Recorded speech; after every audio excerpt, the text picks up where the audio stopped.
अस्सलामुअलैकुम, मैं हूं हुरैन फातिमा और आप देख रहे हैं माइटी न्यूज HD चैनल। नजर डालते हैं आज की अहम खबरों पर। आरिफवाला चीचावतनी मवेशी मंडियों में नाजायज़ टैक्स खत्म, व्यापारियों को 8500 रुपये फ़ी गाड़ी का relief.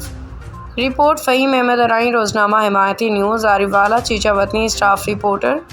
Dairy farmers protection association Punjab के सदर चौधरी अब्दुल हमीद गुज्जर ने मवेशी मंडियों में नाजायज़ टैक्स से व्यापारियों पे होने वाले जुल्म के खिलाफ भरपूर आवाज़ बुलंद की। तफसीलात के मुताबिक गाड़ियों पर आयद गैर मुनसफाना टैक्स के मामले पर चौधरी अब्दुल हमीद गुज्जर ने अपने फार्मर्स भाइयों के हमरा मंडी के ठेकेदारों से कामयाब मुज़ाकरात किए, जिनके नतीजा में एक गाड़ी 12 भैंसों पे कुल 8500 रुपये का रिलीफ दिया गया। इस प्रक्रिया में पराली के 2500 रुपये और फ़ी जानवर 500 रुपये के हिसाब से 12 जानवरों के 6000 रुपये की कमी शामिल है। व्यापारी बिरादरी ने इस कामयाबी में खुशी का इजहार करते हुए चौधरी अब्दुल हमीद गुज्जर और उनकी टीम को ज़बरदस्त खिराज तहसीन पेश किया।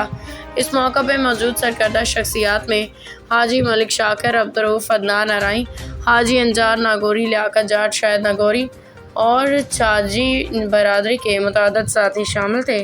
शरका ने चौधरी अब्दुल हमीद गुज्जर की काविशों को मवेशी मंडी के व्यापारियों के लिए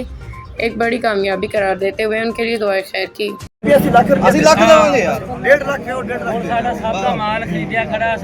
कराची वाले सारे आए खड़े हैं इत्थे गवर्नमेंट दा पर्चा दिखा दियो सानू गल मुकी मैं मंगवा के आप मंगाओ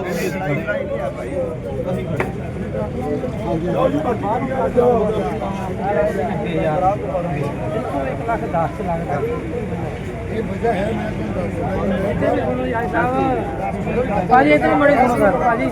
आ ट्रक वाले नहीं कर बाहरों ट्रक लगना 85 की लाने 90 की लाने 1,15,000 की लाने 1,25 आज का शेड्यूल मेरी बाहर गड्डियां गई 1,15,000 मैं तेन बता देना तस्दीक असं रोकी खड़ी इतने अगे आ जाओ किसी ने किराए की गुजारा किया भाई असं तेन आ देने घाटे जाओ या बद जाओ इस वजह तू नहीं रुकी ਉਹਦੀ ਵਜ੍ਹਾ ਤਫਸੀਲ ਕਰਦੇ ਸਾਰੇ ਖੜੇ ਵੀ ਇਸ ਵਜ੍ਹਾ ਤੋਂ ਗੱਡੀਆਂ ਰੁਕੀਆਂ ਸਾਨੂੰ ਖੁਸ਼ੀਆਂ ਦੇ ਕਰ ਰਹੇ ਕਿਉਂ ਨਹੀਂ ਅੱਜ ਗੱਡੀਆਂ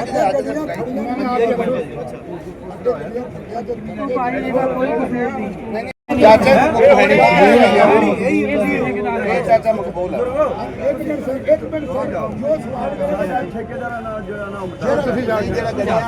एक मिनट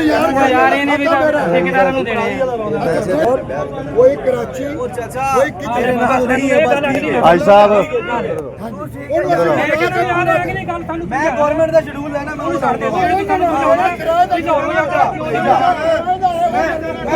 नहीं थोड़े को 4 लाख चार्ज करना ਤੁਸੀਂ ਕਿੱਥੋਂ ਤੱਕ ਕਹਿੰਦੇ ਹੋ ਸਮਝ ਆਉਂਦਾ 1500 ਰੁਪਏ ਸਰਕਾਰੀ ਵਾਲਾ ਇੱਕ ਸਰਕਾਰੀ ਛੋੜਨਾ 1500 ਰੁਪਏ ਫਿਰ 1500 ਦਾ ਸ਼ੈਡਿਊਲਡ ਜਿਹੜਾ नहीं ये तो नहीं 1500 ਮਾਇਦਾ 1500 ऐसा मेरा 5200 रुपए 1000 ਬੱਚੇ ਦਾ ਕਰੋ ਨਾ ਭਾਜੀ 700 कर लो मेरा 52 ठेके देते उन्हें शीशा पा के नहीं हो ਤੰਦੀ ਪੀ ਹੋਏਗੀ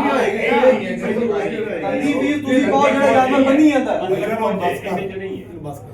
ਭਾਈ ਤੰਦੀ ਮੇਰੀ ਗੱਲ ਸੁਣ ਭਾਈ ਅਲੀ ਬਾਤ ये तेरा कोई काम नहीं बनता जो बाखबर रहिए हर जगह हर वक्त, जानिए मुल्की और गैर मुल्की हालात व वाक़यात यकीन के साथ।